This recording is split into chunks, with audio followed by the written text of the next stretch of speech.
A COVID-19 patient at St. Charles Bend is the first in Central Oregon to get a plasma transfusion. Doctors believe it could help her fight the virus. Rhea Piniella has more. 53-year-old Liliana Locke has been at St. Charles Bend for more than a week. Now she's the first COVID-19 patient in Central Oregon to receive a convalescent plasma transfusion, which doctors and her husband hope will help her recover from the virus.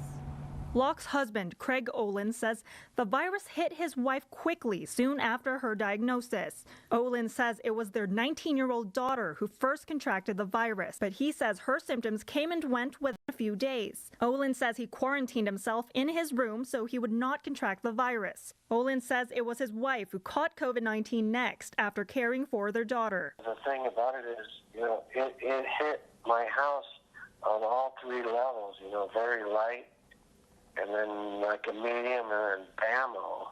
Locke was admitted to St. Charles Bend last week. Now Olin says she's in the intensive care unit on a ventilator. St. Charles Bend is one of nearly 2,000 sites enrolled in a national expanded access protocol that includes providing convalescent plasma. Olin says he volunteered his wife to receive the plasma transfusion. She's in the medical field. I know my wife.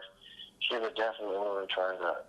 On Wednesday, frozen convalescent plasma that matched Locke's blood type was flown to Bend from BloodWorks Northwest in Seattle.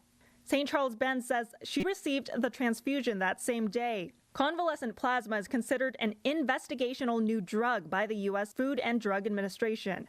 The efforts to source and distribute the plasma are coordinated by the Mayo Clinic and the FDA. To learn more about what it can do, I spoke with Dr. Anna Dolezal, a pathologist and acting medical director of the St. Charles Blood Bank. The idea is that the convalescent plasma from someone who has recovered from COVID-19 contains antibodies that could then be transfused to a patient who is still sick and potentially be helpful in giving them passive immunity.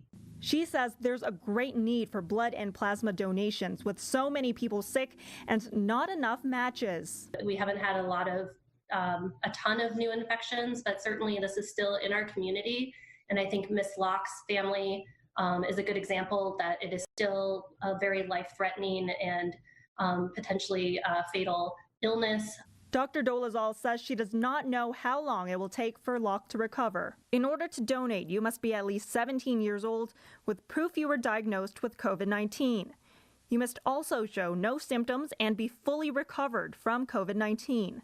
In Bend, Rhea Piniella, News Channel 21.